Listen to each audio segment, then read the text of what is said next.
जनपद अम्बेडकर नगर के विधानसभा आलापुर जुनेदपुर विकासखंड रामनगर समाजवादी पीडीए पंचायत तत्वावधान में राजेंद्र यादव वरिष्ठ समाजवादी पार्टी नेता पूर्व प्रधान के नेतृत्व में छत्रपति साहू जी महाराज की जयंती का आयोजन किया गया। कार्यक्रम की अध्यक्षता शुभम प्रजापति ने किया। कार्यक्रम के मुख्य अतिथि मुलायम सिंह यूथ ब्रिगेड के राष्ट्रीय सचिव पूर्व जिला पंचायत सदस्य प्रद्युमन यादव उपस्थित रहे। छत्रपति साहू जी महाराज के चित्र पर माल्यार्पण करते हुए प्रद्युमन यादव ने बताया कि छत्रपति साहू महाराज कोल्हापुर रियासत के एक महान शासक थे, जिन्होंने सामाजिक न्याय और समानता के लिए महत्वपूर्ण कार्य किए। उनका जन्म 26 जून 1874 को हुआ था और 6 मई 1922 को उनका निधन हो गया। उन्होंने 1902 में राज्य में आरक्षण लागू किया और सार्वजनिक स्थानों पर छुआछूत पर रोक लगाई, जिससे समाज में समानता लाने का प्रयास किया। इस मौके पर राजेंद्र यादव ने आए हुए अतिथियों का आभार व्यक्त किया। उन्होंने बताया कि हमें छत्रपति साहू जी महाराज के आदर्शों पर चलने की जरूरत है। इस मौके पर उदयभान यादव, सौरभ गुप्ता, निखिल यादव, पवन उपाध्याय, रितेश यादव, मनीष सिंह, विवेक, शिवम मौर्य, कुतुबुद्दीन, पवन आदि लोगों ने अपना विचार व्यक्त किया।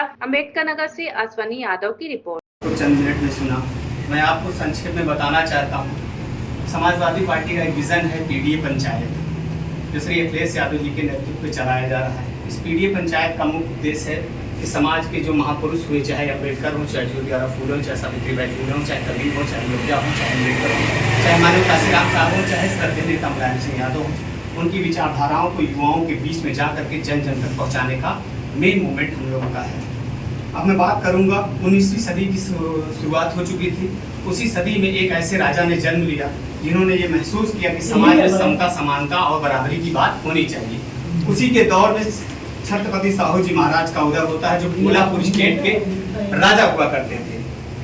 उन्होंने हमको 1952 में उन्होंने हम लोगों को छोड़ दिया और अपने शरीर का परित्याग कर दिया।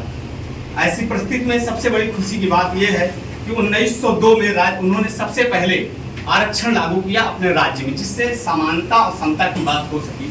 और उससे भी ज्यादा खुशी की बात यह है कि उनको उनके आर्थिक मदद से एक ऐसा योद्धा जन्म लिया जिसने 1836 डिग्री ली, जिसका नाम है डॉक्टर बी आर अम्बेडकर, जिन्होंने कोलंबिया जैसी यूनिवर्सिटी में शिक्षा दीक्षा हासिल की और भारत को एक संविधान दिया। तो एक ऐसे जननायक जो पिछड़े परिवार में पैदा हुए, कुनबी परिवार में पैदा हुए, लेकिन उन्होंने सोचा कि समाज में जो बराबरी का दर्जा नहीं है, जो ऊंच नीच का दर्जा, उसको मिटाने के लिए ऐसे महामानव जननायक का उदय हुआ।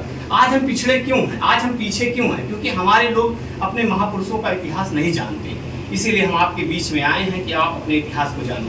मैं एक छोटी सी कहानी आपको बताना चाहता हूँ। आप देखते होंगे कि जिसके घर में दूध बेच करके कोई लड़का IAS PCS हो गया या ग्राम विकास अधिकारी हो गया या BDO हो गया, तो अपने पोते पोतियों को प्रधान जी इतिहास नहीं बताता कि हमारे बाप दादाओं ने क्या किया। जैसे एक समाज है विश्वकर्मा समाज, आप देखते होंगे कि विश्वकर्मा समाज के पूर्वजों की क्या दुर्दशा रही।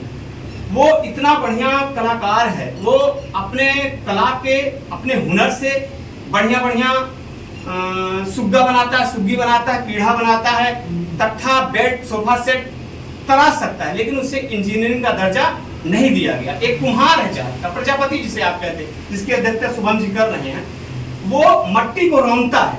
आपने देखा होगा, जो मट्टी को रौंदता है, सौंदता है और उससे जो आकृति बनाता है, उसे लोग बोलते हैं माँ भगवती, महादुर्गा, महाकाली। उसकी पूजा पूरा विश्व करता है, लेकिन वो प्रजापति समाज का व्यक्ति अछूता और शूद्र बनाया जाता है। अभी आपने देखा कि एक समाज, यादव समाज का व्यक्ति प्रवचन कहने के लिए उसकी चोटी काट दी गई, उसे महिला के, ब्राह्मण महिला के मूत्र से उसके ऊपर छिड़काव किया गया, शूद्र किया गया। दुख इस बात का है कि पत्थर मंदिर में गया वो देवता हो गया, हम मंदिर में गए हम शूद्र रह गए। तो इसी की लड़ाई लड़ने के लिए पीडीए पंचायत जो समाजवादी पार्टी के तत्वाधान में चलाई जा रही है, हमारा ये प्रयास रहता है, हम माइक से, माला से, मन से, टेंट से अपनी बात नहीं बता सकते, लेकिन ऐसे ही छोटी छोटी गोष्ठियों को करके 18 साल से 35 साल के नौजवानों को एकत्रित करके ये संदेश देते हैं कि आप हमारी मुहिम के साथ जुड़ो, आप शिक्षा दीक्षा में भी एक्टिव रहो। आप देख रहे हैं शिक्षा की क्या स्थिति है, BA, BTC, TET, super TET करके नौजवान इलाहाबाद, दिल्ली यूनिवर्सिटी के विश्वविद्यालयों में खाक छान रहा है।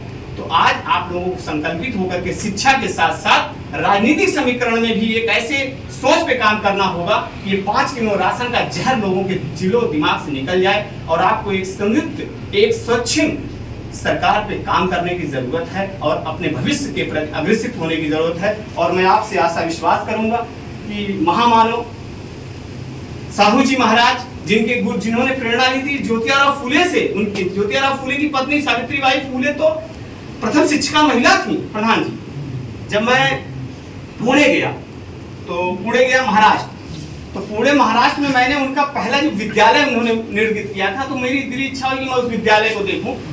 तो उस विद्यालय की स्थिति ये थी कि जब मैं विद्यालय में घुसा तो वो विद्यालय जर्जर हो चुका था, कमजोर हो चुका था। बाहर नाम प्लेट लगी थी, नेम प्लेट, उस पर लिखा था विद्यालय बहुत निष्क्रिय और कमजोर हो चुका है, आप लोगों से निवेदन है कि इन दर दीवारों में संभल के घुस ले, कोई भी आपकी घटना हो सकती है। आप समझ लीजिए, जिन्हें शिक्षा रूपी अलग जगह है। तो ऐसे मुहिम में मेरे नेता श्री अखिलेश यादव जी के साथ जुड़िए और पीडीए पंचायत के साथ जुड़िए, और आप लोगों ने जो अपना अमूल्य समय दिया, अपनी शिक्षा दीक्षा जो ब्रह्मास्त्र आप इस समय अर्जित कर रहे हैं, उसमें आकर के निकल के हमारे लिए चंद मिनट जो दिया, इसके लिए मैं आपका आभार व्यक्त करता हूँ। ये प्रधान जी ने मिष्ठान की भी व्यवस्था की है, मिष्ठान ग्रहण करिए, प्रसाद ग्रहण करिए। इसी के साथ मैं अपनी वाणी को विराम देता हूँ। जय हिंद, जय भारत, जय मंडल, जय संविधान।